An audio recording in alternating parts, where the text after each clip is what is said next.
The simplest way that I can think of to put it is that the reason interest rates are so important right now is that the faster rates go up, the more likely the bubbles are to pop, and the sooner that is to happen.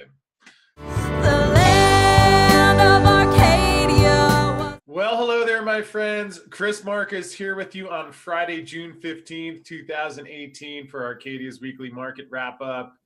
And fascinating things happening in the world. Markets are actually moving, which is exciting and challenging all at the same time. Fed was meeting this week, so let's dig into the highlights. As we get started here, you may notice that on the front of Arcadia Economics article of whether the debt is actually 222 trillion as opposed to the commonly stated 21 trillion. Fascinating comment that I've referenced many times before from an economist, Lawrence Kolitnikoff. So a video worth checking out if you wonder why I'm always talking about the dollar being a Ponzi scheme and how this is past the point of no return, at least the system as we know it. So there you go. And anyway, on to this week's exciting news. The Federal Reserve did have a meeting, hikes rates. They raised a quarter of a point and gave the markets, or at least CNBC, the impression that there would be 2 more increases by year end, which is certainly a more aggressive impression than, well, maybe not so much. I mean, they've been kind of hinting that they were going to go a little bit more aggressively than many in the market thought. Some thought maybe there'd be only another single increase later this year. Now, keep in mind, we're still a decade after the last crisis and rates are still below 2%. So, I mean, it's not as if this is actually aggressive, but at least according to the snail pace that they've been going on, it's fascinating because the simplest way that I can think of to put it is that the reason interest rates are so important right now is that the faster rates go up, the more likely the bubbles are to pop, and the sooner that is to happen. Of course, at some point, the Fed's likely going to raise rates. You're going to see not talking about like some surprise out of left field. It's happening now, as we will cover with some of the other things that are happening with the banks, with foreign governments, with other currencies that are all not doing so well, to put it kindly.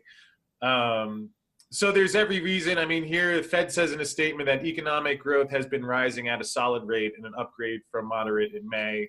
Well, I would dispute that. And especially if rates continue to rise, just for the same reason that the mortgage bubble imploded when it did.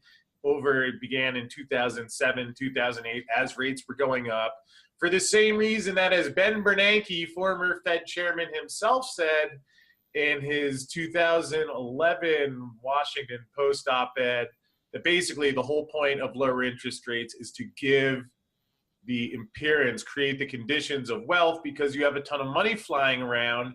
Yet if lowering interest rates is going to create that effect, obviously it's not surprising that when you withdraw the money, you would get the opposite effect, which is exactly what's happening now.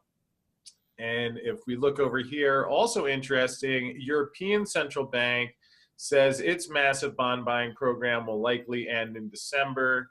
So that was their version of tapering, or no, their version of quantitative easing, and now they're tapering it off. Again, they say they're going to do it in December. You know, will that happen?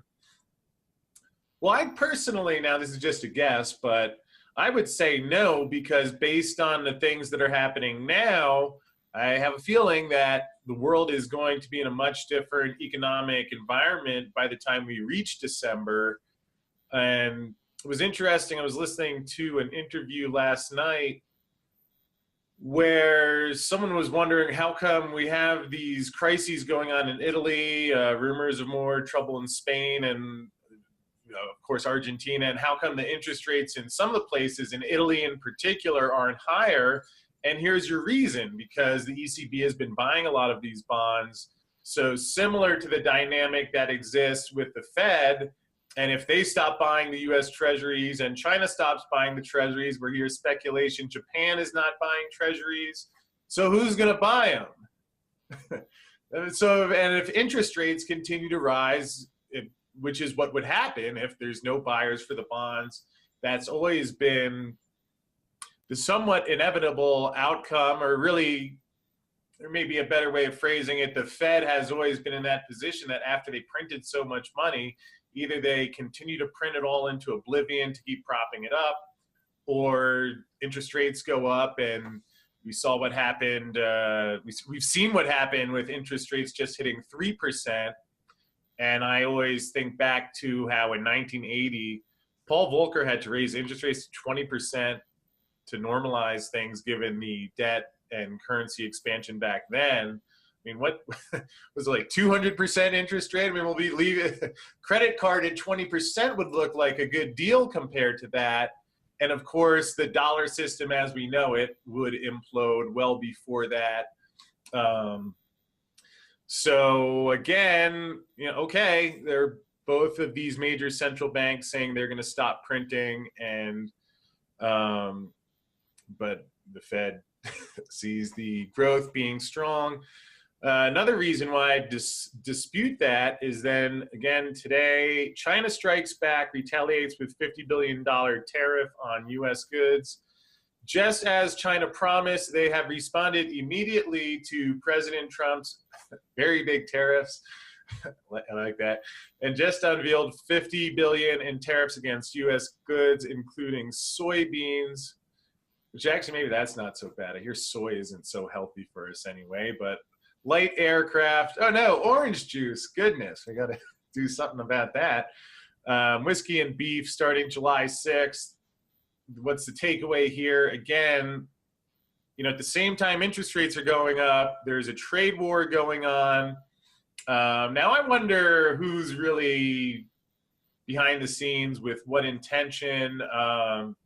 There is a school of thought that Trump actually is very clear of what some of these things are, these actions will do, and that perhaps, which would be fascinating if it's true, I really don't know, although it's fun to think about either way, but with the theme being that Trump is very aware of the control that the banks and the Federal Reserve and the deep state have on the system, and is acting actually in an effort to bring down the banking system, which would allow for the transition over to the cryptos, and rather than Goldman Sachs and JP Morgan having all of the yachts, maybe, because again, remember, if the dollar has lost 99% of its value since the Fed's inception, it means you're getting 1% of what you actually earn.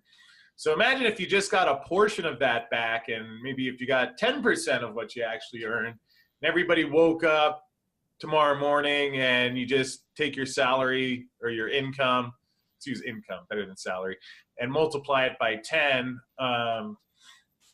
So that's why I used to be very anxious and nervous about when all this stuff happened, although while I think there will be challenges along the way, as that's often part of life, I do think that once this dollar mechanism is removed, I think we've been trained to fear that life without the dollar, you're going to have Molotov cocktails in the street, although I liken it more to, imagine if you lived instead of Democrats and Republicans, you have the Clintons and the Bushes. If we just threw in the Sopranos and the Corleones, and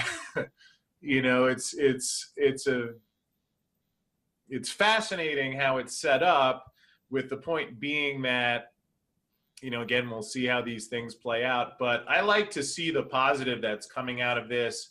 I do see the cryptos as a form of a peaceful revolution.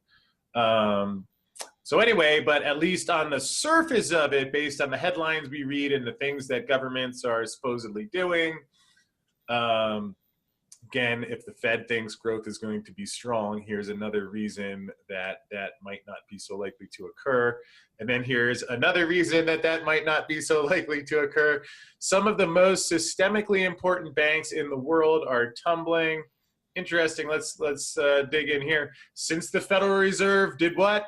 Hiked rates. The big U.S. banks have dramatically underperformed small banks. Stock prices of 16 of the most systemically important financial institutions are now in bear market territory. If these banks are supposed to be systemically important, then policymakers ought to be watching them to see what is happening. Well, here's the thing is that policymakers can watch them, but the only thing that they know how to do is print more money. I mean, it's like if you if you went gambling, you went into debt and you spent too much money, it's gone. It's gone. So you can have someone come along and print more chips or print more dollars or print more euros, but it's a Ponzi scheme, which is why seeing all these controls and tricks that are used being removed and collapsed at some point, I think will personally be fantastic for everybody who likes to live honestly and treat each other well. So interesting to see here. Here's the bank CDS spreads. Essentially, you can think of it as a measure of insurance on a bond. So they're spiking, which means that people are not feeling too confident in the about getting repaid on those bonds. And let's see if we can get this one to reload here, because another reason, peso plunge resumes.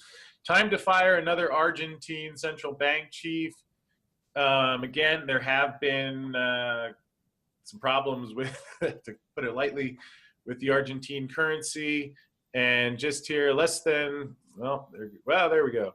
Less than 2 hours after the old chief quit and a new chief prompted a 4% ramp in the peso due to his credibility, the currency has collapsed back to its record lows once again.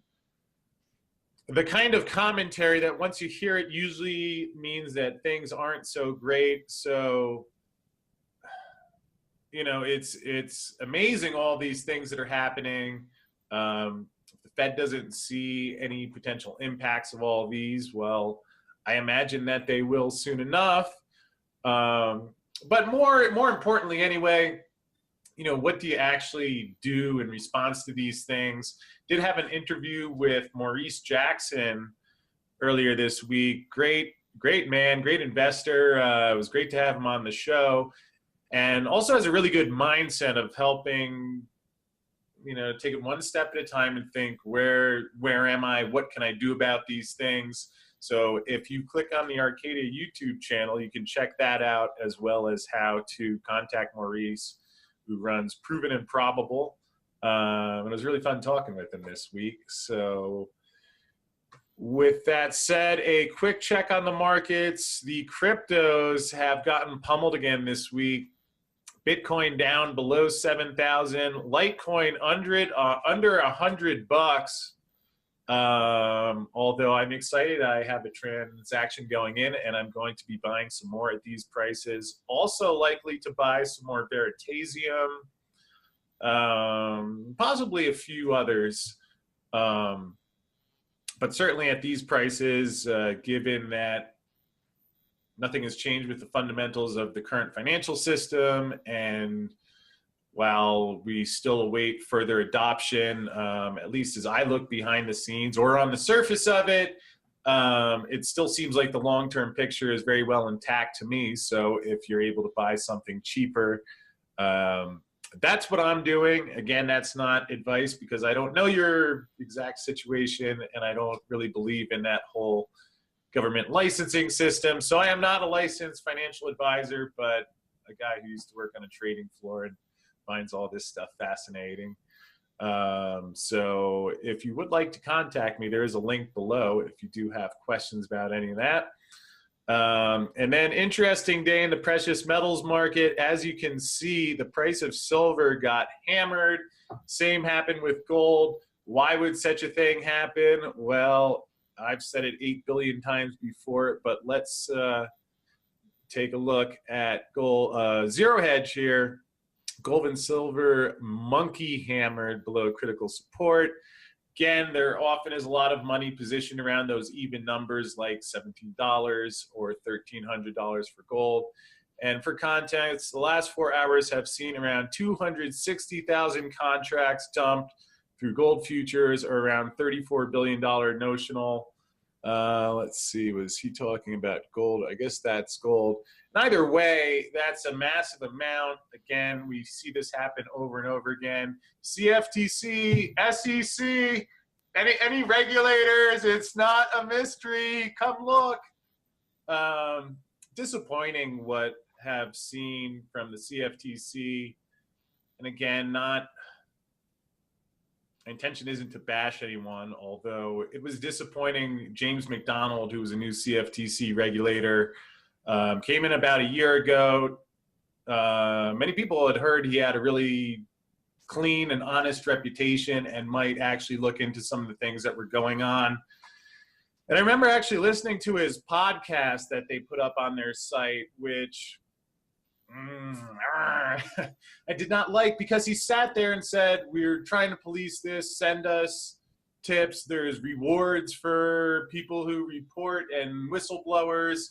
And yet, based on my 20 plus year, or however long I've been doing this, somewhere around 20 years, career in the financial markets, I've never seen something more glaring with more evidence. Go and look at who's on the other side of those contracts. There are days where more paper metal is traded than mined in the entire year. And of course, if you put a massive block offer, you can, if you don't need to have the metal to back it up, yes, you can manipulate the prices quite easily. That's what's been going on for quite a while.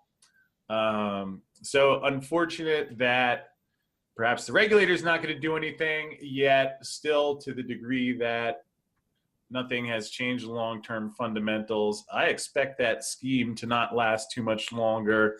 So you do have the opportunity to get silver for 65 cents an ounce cheaper. And I continue to believe that whenever it happens, we're going to see silver well over its 2011 $49 high. I would think well over that. So again, there you go. But you see why all these things are happening, because just think about all these other things that are going on that we just went through. And remember that there was a time when everyone thought subprime mortgage bonds were great, but these things change quickly once markets are pushed to their extreme, which is certainly where it seems like things are headed. So with that said, go out and have a great weekend. Go do something fun. Hit the subscribe button below. Yeah, that one right there. Hit it, hit it. Share this to a friend, and I will see you next week. Thanks.